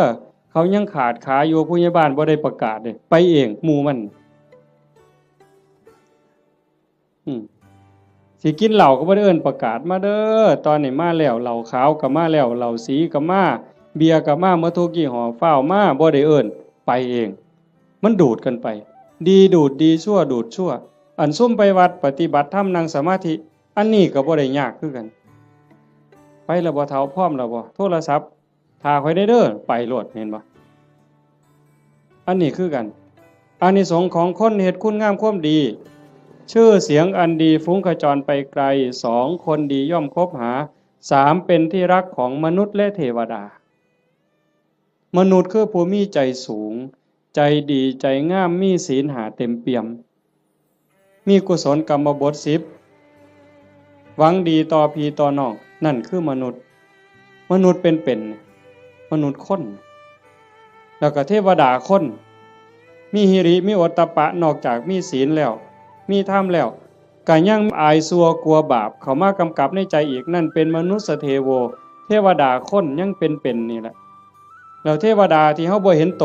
เพิ่นก็ย่อมคุ้มครองรักษาคนเฮ็ดบุญคนสร้างบุญเป็นหยังเพราะว่าคนดีคนเฮ็ดบุญคนสร้างบุญนี่เขาสร้างบุญเทวดาก็สาธุเทวดามาทอดกฐินบ่ได้ดอกโยมเชื่อบ่ เทวดามาทอดกฐินบ่ได้เทวดาสิมายกผ้าเข่าถวายพระบ่ได้เฮ็ดจังได๋ล่ะก็สาธุล่ะเห็นหมู่เฮาเฮ็ดมื้ออื่นนี่เพิ่นก็สาธุนั่งฟังเทศน์นี่เพิ่นก็สิสาธุนำเฮาเนี่ย เพิ่นก็ได้นำเฮาเพิ่นยังว่าเป็นที่รักของมนุษย์และเทวดาเพิ่นฮักเพิ่นคุ้มครองเพิ่นรักษาเพราะว่าเพิ่นได้บุญนำ4เวลาสิตายก็ไม่หลงลืมสติตายจำเป็นแต่เด้คันคนสร้างดีสร้างงามสร้างบุญอยู่บ่อยๆจิตใจมันสิกอดเกี่ยวพันอยู่กับบุญกับกุศลจิตบ่เศร้าหมองจิตบ่กังวลจิตบ่เป็นทุกข์มันก็ย่อมไปสู่สุคติไม่หลงลืมสติตายแต่คันคนไปลักเขาแน่ไปฆ่าเขาแน่ตั้งแต่นอนมันก็สะดุ้งเคยเห็นบ่ล่ะเคยเป็นบ่เจ้าไปเฮ็ดแนวบ่ถูกต้องบ่ดีบ่งามมานอนก็สะดุ้งอย่าสะเว้าแต่บัดสิตายเด้นี่นอนบ่เป็นหลับเป็นตื่นพวกไปลักเขาไปปล้นเขาไปฆ่าเขามานี่โอ้มันสิสะดุ้งแม้กระทั่งการอยู่การกินคันแม้แต่สิกินข้าวทั้งเทื่อก็สงสัยมันสิวางยากูบ่น้อพู้นเด้มันสิหาความสุขได้บ่ใดบ่นี่เจ้าว่าคันคบกับคนบ่ดีอยู่ในสังคมจังซั่นแม้แต่สิกินน้ำแม้แต่สิกินข้าวก็เกิดความระแวงมันจังหาความสุขที่แท้จริงบ่ได้คันบัดล้มป่วยล้มหมอนนอนเสือใกล้สิตายเบิดบาปกรรมต่างๆไปฆ่าเขาไปตีเขาไปลักเขาไปปล้นเขาเถียงพ่อเถียงแม่เฮ็ดให้พ่อแม่ทุกข์อกทุกข์ใจมาหลอกมาหลอนจิตเศร้าหมองปั๊บตายในขณะที่จิตเศร้าหมองก็ทวนเลยคำว่าทวนนี่ตรงข้ามกับดองเด้ทวนนี่ตกลงทั้งต่ำแต่ดองนี่ขึ้นทั้งสูงเด้เห็นหลวงปู่ผายดอกว่าอยู่วัดปีกายเนี่ยอาตมาก็เว้าเรื่องนี้ทวนได้ปู่ผมบ่ทวนดอกอาจารย์ผมสิดองเนี่ยเห็นบ่ไม่หลงลืมสติตายหาเมื่อจากโลกนี้ไปจะไปอุบัติยังสุคติมีสวรรค์เป็นต้นนี่คนเฮ็ดบุญสิเดินสายนี้มื้อนี้กฐินน่ะกฐินเฮาทอดกฐินปั๊บพระก็สิได้หาเนี่ยเวลาในการแสวงหาผ้าจากฮอดวันเพ็ญเดือน12สิยืดไปฮอดเดือน4เพ็งนี่คือเวลายืดไปอีก4เดือน2พระสิเก็บผ้าไว้ได้ตามต้องการปกติพระสิมีผ้าแค่3ผืนเพิ่นเอิ้นว่าผ้าไตรเฮาก็เว้าอยู่ซุมื้อละผ้าไตรบางบ้านก็ผ้าไตรบางบ้านก็ผ้าไกแล้วแต่สิว่านี่คือบ่ฮู้จักจริงๆผ้าไตรไตรนี่แปลว่า3ผ้า3ผืนสบง1จีวร1สังฆาติ1นี่คือผ้าอธิษฐานคันมีเกินนั่นเอาผ้าจีวรหามาได้อีกผืนนึงเอาไว้เสยนี่คันครบ10มื้อบ่สละให้เณรบ่สละให้พระภิกษุรูปใดรูปหนึ่งบ่สละให้สงฆ์เป็นนิสสักขิยปาจิตตีผ้าผืนนั้นใส่บ่ได้ไปแตะไปต้องไปสู้นไปใส่บาปทุกเที่ยวเป็นบาปเป็นโทษเป็นอาบัติเมื่อโยมทอดกฐินแล้วอย่าว่าแต่4ผืนเลยเอาไว้เต็มเฮือนนี่ก็บ่เป็นหยังเอาไว้เต็มเดินวัดก็บ่ผิดนี่คืออานิสงส์ที่พระได้เก็บผ้าไว้ได้ตามต้องการ3เมื่อจากอาวาสสิไปไสก็ตามไม่จำเป็นต้องเอาผ้าไปครบสำรับบางหันว่ามีเกิน3บ่ได้มื้อนี้ขาด3บ่ได้บัดนี้ข้อที่3เพิ่นเอิ้นว่าปราศจากจีวรสมมุติว่ามันบ่ทันได้ออกพรรษาบ่ทันได้รับอานิสงส์พรรษาอานิสงส์กฐินอาตมาอยู่วัดเคยมันเป็นวัดป่าเนาะกุฏิอยู่ไกลๆจังซี่ยามมื้อแลงนุ่งผ้าสบงสงน้ำมาตากไว้อยู่กุฏิบัดยามมื้อเช้ามาทำวัดอยู่ศาลามาอยู่พี่อยู่ศาลาจนแจ้งผ้าสบงผืนนั้นไปใส่อีกบ่ได้มันเป็นผ้าขาดราตรีเพิ่นเอิ้นว่าเป็นนิสสักขิยปาจิตตีผ้าสบงผืนนั้นต้องสละให้สามเณรต้องสละให้พระรูปหนึ่งหรือสละให้สงฆ์คันบ่สละไปแตะไปใส่ไปจับไปต้องขึ้นมาปั๊บต้องนิสสักขิยปาจิตตีเป็นบาปทุกเที่ยวโยมแต่ในเมื่อโยมทอดกฐินแล้วปั๊บได้รับอานิสงส์อย่าสว่าแต่อยู่ในวัดเอาผ้าถิ่มไว้ในวัดพูนไปเที่ยวเล่นอเมริกาเสยคิดม่วนพูนขี่ยานอวกาศไปเล่นดาวอังคารเสยบ่บาปบ่ผิดอานิสงส์ที่โยมทอดกฐินมันคุ้มครอง4 ฉันคณะฉันเป็นวงได้ฉันปรัมประฉันดูได้ที่จริงพระพุทธเจ้าเพิ่นขอร้องให้พระนี่ฉันในบาตรมันบ่ยากกับผู้อื่นแล้วก็ฉันเธอเดียวเฮาบ่ได้ทำให้ทำหน้าบ่ได้ไปแบกไม้ไงต่อหากินเองบ่ได้กินดูหลายโยมเขายากเมืองสิซะ ออกซื้ออาหารบ่ได้จังซี่แต่เมื่อโยมทอดกฐินแล้วปั๊บก็สามารถฉันเป็นกลุ่มเป็นวงได้เพราะว่าเฮ็ดผ้ามันอาจจะบ่แล้วง่ายในเวลาจังซี่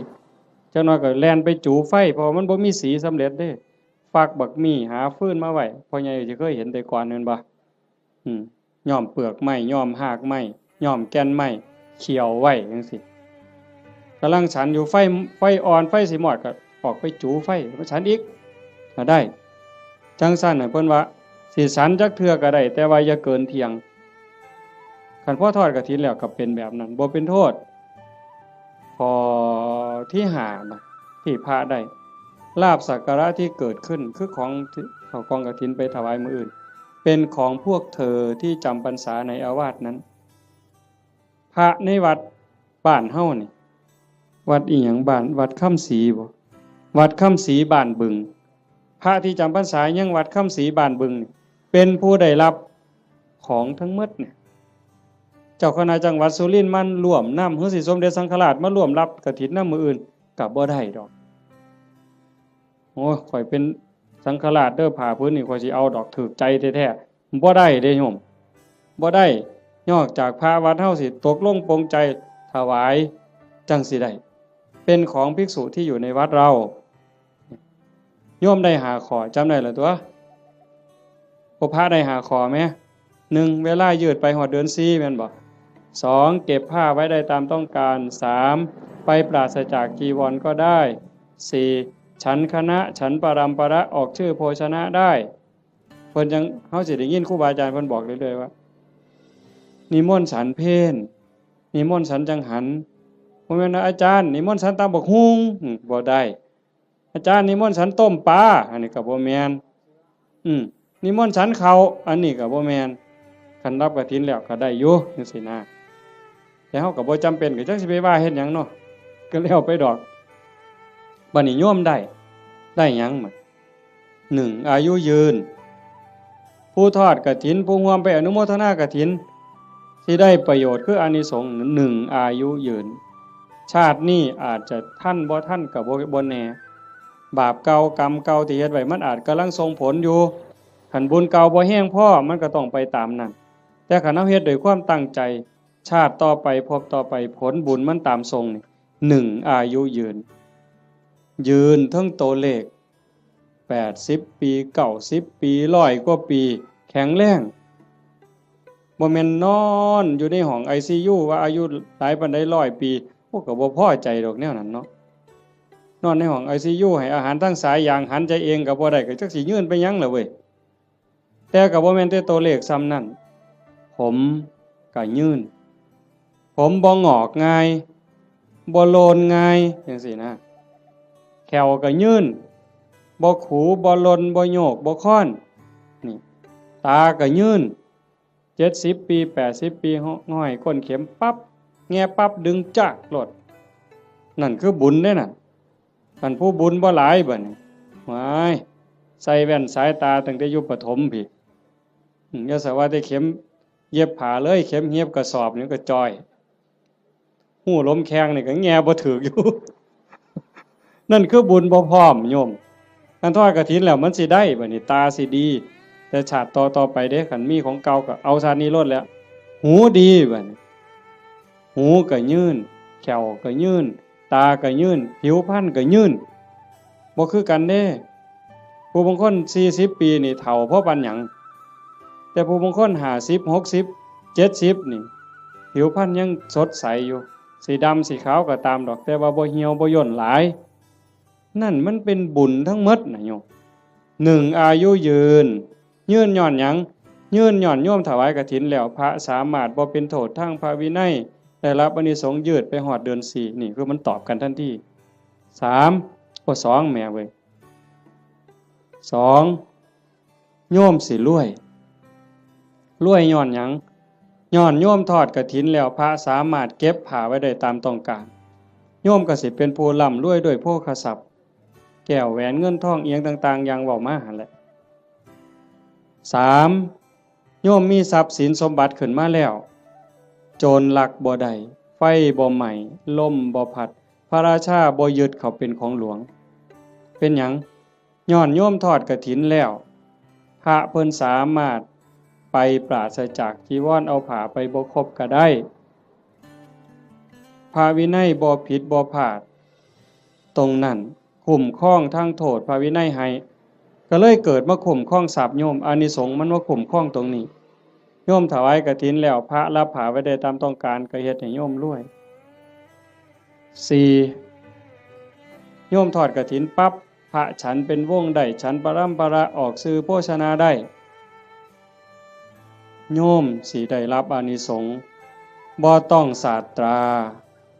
บ่ต้องอาวุธบ่กินของแสลงบ่ต้องยาผิดแม้กระทั่งเขาเจ้าว่างยาใส่ยาเฮาก็สิปลอดภัยพุ่นเด้บ่ผิดกระบูนเป็นโรคภัยเจ็บไข้ได้ป่วยสิบ่เป็นกินของแสลงบ่ผิดโรคจากอาหารการกินเหล่านั้นอันนี้คืออานิสงส์จากการได้ทอดกฐินข้อที่4ข้อที่5คันเฮาเกิดมาเป็นผู้หญิงชาติต่อไปพบต่อไปสิงามหน้าตาดีผิวพรรณดีสวดทรงดีเฮาสิเคยเห็นผู้บางคนงามงามหน้าตางามแต่ว่าหุ่นบ่ดีสวดทรงบ่ดีบางเทื่อหน้าตางามแต่ว่าแขนรีบเนี่ยมันบ่เกิงกันผู้บางคนหน้าตางามแต่ว่ารูปร่างบ่ดีผู้บางคนรูปร่างดีดีเด้อบางทั้งหลังห้วยบ่แม่นสิแม่นนางงามจักรวาลซั่นบ่แงกหน้ามาว่าแม่นยักษ์สดน้ำร้อนมันเป็นจังไดยายมันเป็นจังไดยักษ์สดน้ำร้อนนี่เขาบ่เคยเห็นดอกเว้ยคันเห็นแต่อยู่หน้าโบสถ์ตั้งแต่มันยืนอยู่มันก็เป็นตางึดแม่งคันมันสดน้ำร้อนอีกมันสิเป็นแนวใดเนาะอันนั้นแต่คันเฮาทอดกฐินแล้วเป็นผู้หญิงข้อที่5นี่อานิสงส์ข้อที่5สิงามคันเกิดเป็นผู้ชายชาติใดชาติหนึ่งคันได้เกิดพร้อมพระพุทธเจ้าสมัยที่มีพระพุทธเจ้ายังทรงมีพระชนมายุอยู่สิได้ฟังธรรมต่อเบื้องพระพักตร์ฟังเทศน์ที่พระพุทธเจ้าเทศน์ให้ฟังแล้วสิได้บรรลุธรรมแล้วขอบวชพระพุทธเจ้าบวชให้พระพุทธเจ้าเป็นอุปชฌาย์คันบอกภาษาเฮาเอหิภิกขุอุปสัมปทานั่นคืออานิสงส์จากการทอดกฐินมันบ่น้อยเด้โยมจังซั่นจังพากันตั้งอกตั้งใจเด้อลูกเต้าเราหลานก็ตามเด็กเล็กเด็กน้อยก็ตามโยมไม่ออกผู้เป็นเจ้าภาพหลักตุ่มพี่ตุ่มน้องถือว่าเป็นประมุขเป็นประธานเป็นหัวหน้าเทวดาให้เฮ็ดใจให้ม่วนๆบ่ได้เฮ็ดดูปานใดดอกปีนี้อาตมาก็จะเฮ็ดอยู่หลังจากแล้วอยู่วัดวันที่21 22ถอดอยู่วัดวันที่25อาตมาสิไปถอดอำเภอเสรภูมิจังหวัด101ก็อยากได้คือกันนะโยมอยากเฮ็ดบุญคือกันก็พยายามมีโอกาสบ่ใดก็จะเฮ็ดให้เฮาได้ตั้งอกตั้งใจรักษาใจเจ้าของในจากนี้ไปให้มันงามๆไผสิว่าจังได๋ก็สร้างสิเกิดอิหยังขึ้นก็ให้ใจเฮาสงบให้ใจเฮางามเพื่อมันสิเป็นแรงเกื้อหนุนส่งจิตวิญญาณเฮาให้ไปที่ดีที่งามไปสู่ที่ชอบที่สุขตินอกจากนั้นเฮาก็มีความหมายหมั่นปั้นมือว่าสิอุทิศบุญกุศลให้บุคคลผู้มีพระคุณเป็นพ่อเป็นแม่ปู่ย่าตายายผู้มีพระคุณทั้งหลายที่เฮาฮักเฮาแพงตลอดถึงเจ้ากรรมนายเวรที่ว่าไปว่าหั่นว่าได้เฉพาะปรัตถตูปชีวีอันนั้นคือได้ทันทีแต่นอกจากนั้นสิเป็นสัตว์นรกก็ตามเป็นเปรต11จางนั่นชนิดนั้นก็ตามอสุรกายสัตว์เดรัจฉานเทวดาอินทร์พรหมคันเพิ่นได้เห็นการกระทำที่งดงามคือโยมเฮ็ด1 ชั่วโมงกับ25 นาที20 กว่านาทีที่เฮาฟังธรรมมานี่เฮาเงียบเฮาสงบเฮาตั้งใจมองนี่บ่ว่าดวงจิตดวงใดดวงวิญญาณดวงใดก็แล้วแต่สิล่องลอยมาพบมาพ้อมาเห็น อดบ่ได้ย่อมอ่อนซ่อนย่อมอนุโมทนาเพิ่นสิได้นำเฮาตอนเพิ่นอนุโมทนายินดีนำอ่อนซ่อนนำอันนี้นักปราชญ์ก็ยกย่องบัณฑิตก็สรรเสริญแม่นพระพุทธเจ้ามาพบมาพ้อเฮานั่งฟังเทศน์สมโพธิกองกฐินอยู่จังซี่พระองค์ก็ย่อมอนุโมทนาสาธุจังซั่นจังว่าบุญตรงนี้เกิดแน่ๆเกิดหลายซ้ำเด้บ่แม่นแต่อาตมาเว้าโยมได้ไหว้พระโยมได้ถวายทานโยมได้สมาทานศีลได้ฟังพระเพิ่นสวดมาติกาสักบงสุกุลเฮาได้ฟังเทศน์ฟังธรรมด้วยความเคารพอันนี้คือกิริยาอาการที่เป็นบุญปุญญกิริยากุศลกิริยามันกลายเป็นบุญเป็นกุศลให้โยมเฮ็ดไปเรื่อยๆจนกว่าสิบ่มีลมหายใจบ่อิ่มบ่เต็มบ่เพียงบ่พอง่ายอย่าว่าพอแล้วล่ะอย่าว่าพระพุทธเจ้าตรัสรู้เป็นพระสัมมาสัมพุทธเจ้าแล้วมีมื้อใดที่พระพุทธเจ้าบ่เฮ็ดบุญบ่เป็นแบบเป็นอย่างบ่สอนธรรมแม้กระทั่งลมหายใจสุดท้ายสิมาถึงนอนเหยียดลงแล้วที่สารวโนทยานเมืองกุสินาราก่อนใจสิดับลงพระองค์ก็ยังได้ตรัสสังขารทั้งหลายมีความเสื่อมไปเป็นธรรมดาเธอทั้งหลายจงตั้งตนในความไม่ประมาทประโยชน์ตนก็อย่าประมาทประโยชน์คนอื่นก็อย่าประมาทประโยชน์ทั้งสองฝ่ายก็อย่าประมาทให้รีบสร้างรีบทำเห็นบ่เฮาก็คือกันโยมท่านก็เฮ็ดศีลก็รักษาภาวนาก็ภาคเพียรอ่อนน้อมถ่อมตนต่อผู้หลักต่อผู้ใหญ่ผู้เฒ่าผู้แก่พระสงฆ์องค์เน้นซอยขนขวายในกิจที่ชอบอันใดที่เป็นประโยชน์ออกเหงื่อออกแห้งซอยกันเฮ็ดช่วยขนขวายในกิจที่ชอบฟังธรรมแสดงธรรมอนุโมทนาบุญอุทิศส่วนบุญทำความเห็นในถูกต้องถูกตรงอย่างน้อยๆเชื่อว่าบาปมีบุญมีชาติหน้าชาติก่อนนรกสวรรค์มีจริงอันนี้คือต้นเหตุสาเหตุทางเกิดแห่งบุญจึงขออนุโมทนาสาธุกับญาติโยมสุโขสุคนเด้อท้ายที่สุดก็ขอรัตนะอ้างอิงเอาอำนาจแห่งคุณพระศรีรัตนตรัยคุณของพระพุทธเจ้าพระธรรมพระสงฆ์และอำนาจแห่งบุญกุศลคุณงามความดีที่มีทั้งหมดทั้งมวลในสากลจักรวาลจงหลอมร่วมมาเป็นตบะเป็นเดชะเป็นพลวปัจจัยอำนวยหนุนส่งไปถึงดวงจิตวิญญาณของโยมพ่อใหญ่ตาแม่ใหญ่พุทธบุญรัตน์ตลอดถึงญาติโกโหติกาปู่ย่าตายายผู้มีพระคุณทั้งหลายสรรพสัตว์ทั้งหลายเจ้ากรรมนายเวรของญาติโยมทั้งหลายหากว่าสามารถรับรู้รับทราบได้ด้วยตนเองก็จงอนุโมทนาสาธุรับเอาหากบ่สามารถสิรู้ทราบได้ด้วยตนเองก็ขอฝากข่าวบุญข่าวกุศลที่โยมพ่อใหญ่อ่อนแม่ใหญ่สมศรีสมบัติโยมภาวิรัตน์วิภารัตน์โยมทวีศักดิ์สาฤทธิ์ดีโยมพ่อใหญ่สังงาโยมกาญจนาโยมสิริพรโยมกิตติบุญรัตน์โยมชูชาติผลกังวานโยมแม่ใหญ่สมบูรณ์กตศิลาโยมประจวบโยมมณีรัตน์สมุทรหลาโยมหานโยมชาญชัยโยมดวงธิดากตศิลาโยมพรณภากตศิลาโยมไกรสอนโยมจันทิราตะการจันทร์พร้อมทั้งญาติโยมหมดสุขุสุคนได้สร้างได้ทำในข้าวครั้งนี้ฝากไปกับปวงเราเทพเทวดานางธรณีภูมิญาณวิถีอันเป็นทิพย์